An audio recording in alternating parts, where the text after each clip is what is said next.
Hey guys, we are back again with some more PVC to open this time. We're going to be taking a look at the difference between a Banpresto and the SEGA cheap line for super budget figures. I'm pretty excited to see the difference between the two figure lines as I've never collected Banpresto nor SEGA. Starting off, we're going to unbox,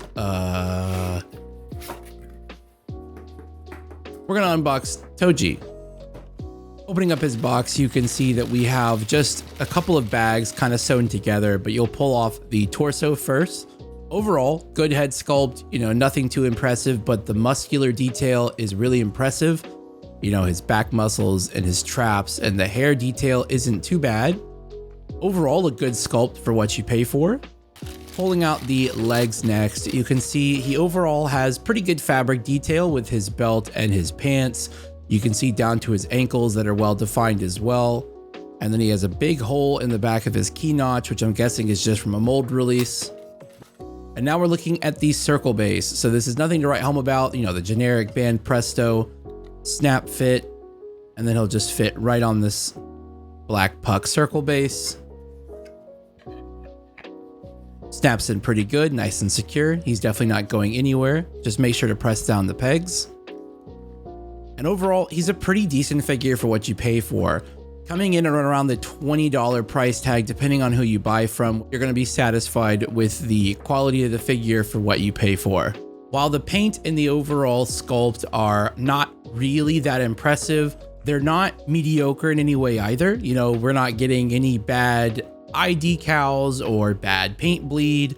We're not getting any obvious miscasting here. The hair is still sharp. While this figure won't blow you away, it definitely won't disappoint you, if that makes sense. This is definitely a safe choice if you have this in a local store and you want to pick this up and kind of put this on a shelf next to your other merchandise or, next to some manga, kind of elevate your bookshelf display. You really can't go wrong with this cheap figure, but I'm not too sure how it's going to hold up against SEGA. So let's see.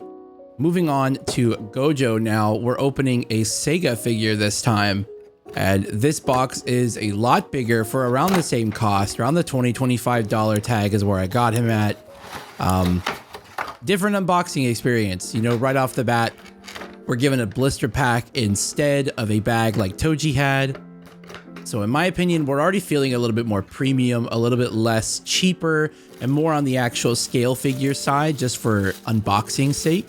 So we do have this nice big effect piece that will probably key around his feet. Overall, not too bad of the sculpt and mold work. You can see a couple seam lines at the bottom where they do kind of piece together, but you're not going to see that from the top or the sides once he's made. Gojo comes in all one big piece instead of like Toji coming in two parts. We have nice eye decals, nice hair texture, pretty good sculpt for the fabric, pretty good likeness for Gojo in the face as well. So for this price point, you can't really complain. Then we have the big round circle base, just like Toji. This one's a lot less textured overall, but just go ahead and click everything into place. And here we have the figure as it stands. Now this one, I will already say, just off of first impressions, this is a lot more premium feeling than a Banpresto.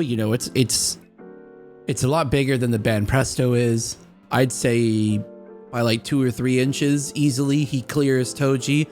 And with the same size height base, that's a big height difference. They're going to look completely different on a shelf.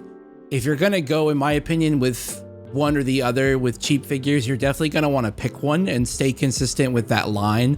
If you're looking for affordable, cheap JJK, honestly, after opening Gojo, it's a little hard to recommend the Toji unless you have a bunch of other Banprestos for Toji to kind of fit with. This Gojo really stands on his own with the nice effect piece. He feels like a scale figure, just at a super cheap price tag. The face sculpt is pretty good. The eye decals are pretty good. And just the size difference is kind of insane for the price tag. Once you get a blister pack in a cheaper figure unboxing, and then one of them is a cardboard box in a bag, and the one with the blister pack is a lot bigger, it's really hard to recommend the Banpresto over this one. So, for me, the clear winner is going to be the SEGA lineup. And I do know they have a lot of figures coming around this $25-$35 price tag. So If that's kind of what you're looking forward to get and seeing which figure line to kind of pick up and start collecting, can't go wrong with the SEGA.